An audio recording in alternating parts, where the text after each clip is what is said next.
nahulihan ng baril ang isang grade 10 student sa loob po ng kanilang eskwelahan sa Iloilo. Bukod nga sa baril, nakuha mula sa 15 taong gulang na binatilyo ang 6 na bala.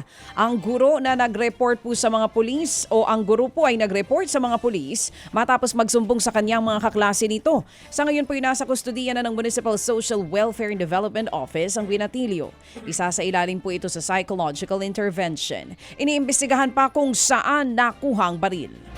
Samantala, sinarhan po naman ng Dagupan LGU ang mga PisoNet shop sa kanila pong lungsod dahil umano sa negatibong epekto nito sa mga kabataan. Sa Facebook post ng mayor, sinabi niya may mga estudyante umanong nalalayo sa pag-aaral dahil sa madalas na pagtambay sa mga PisoNet. Ito'y isa rin umanong hakbang para maiwasan ang pang-aabuso at ilang pang mga panganib sa mga bata. Binigyan po ng 5 araw ang mga PisoNet shops para magsarado. Naturang ban ay ipinatupad, bunsod po ng mga insidente ng karahasan kung saan sangkot ang mga batang estudyante. Samantala, sumuko na po sa mga otoridad ang 3 suspect sa pagdukot at pagpaslang sa dating vice alkalde ng Abuyog, Leyte at anak nito. Inamin po ng 3 na pinagplanuhan nila ang pagpatay sa dating vice alkalde na si James Bohol at anak na si Carlo James. Napag-alaman din na kasosyo ng dating vice alkalde sa negosyong cooking oil ang isa sa mga suspect. May utang din daw ang suspect sa dating vice alkalde. Tinitingnan pa ng mga otoridad kung may kinalaman ng negosyo sa krimen. Sa ngayon po ay nasa kustudiya na ng PNP Anti-Kidnapping Group ang 3 suspect na mahaharap naman sa kaukulang kaso. Samantala, pinagbabaril po naman ang isang pampasaherong bus sa Amadeo, Cavite. Nagsasagawa ng bus o ang naturang bus ay nagsasagawa ng dry run para daw sa isang diretsyong biyahe hanggang Parañaque nang paputukan ng salaring riding in tandem. 5 tama ng bala ang nakita sa naturang bus. Ayon sa mga pulis, maaaring pananakot ang dahilan sa pagbaril sa bus. Marami raw kasing operators ng jeepney at toda ang natatakot na maapektuhan ang kanila pong kita sa pagsisimula ng diretsyong biyahe ng bus.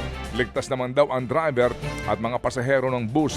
Ipinablatter na po ang pangyayari. Patuloy naman ang backtracking sa mga CCTV at magpapatupad ng seguridad sa Amadeo ng mga pulis doon sa lugar kung saan po naman dumadaan ang ginagawang dry run ng pampasaherong bus. Samantala, kabayo at kalabaw ang naging school service sa mga batang estudyante sa Pulayagan, North Cotabato. Sa gitna po yan ng rumaragasang ilog. Naku, kawawa naman po. Ang kwento nga ng magulang ng isa sa mga estudyante, pinasundo ng school head ang mga bata matapos pong biglang bumuhos ang malakas na ulan.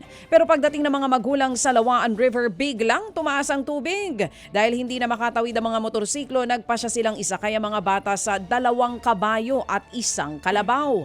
Nagpabalik-balik ang mga ito hanggang sa naitawid ang lahat ng mga estudyante. Ang hirap dyan, yung kabayo at saka yung kalabaw, pag inanod rin po ng Ayun rumaragas ang tubig. Ang lakas pa naman. Wala no? itong mga pananggalang o mga floating device.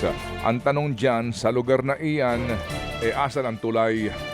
Mga kapatid, patuloy po kayong tumutok sa 105.9 True FM para sa totoong balita, impormasyon, music and entertainment. Mag-subscribe sa aming YouTube channel at podcast at sundan nyo kami sa Facebook, Instagram, X at TikTok sa True Network PH.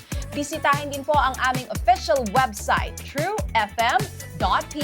At panoorin din kami sa True TV Signal, Channel 19. Kami po ang 105.9 True FM. Laging true sa'yo, kapatid.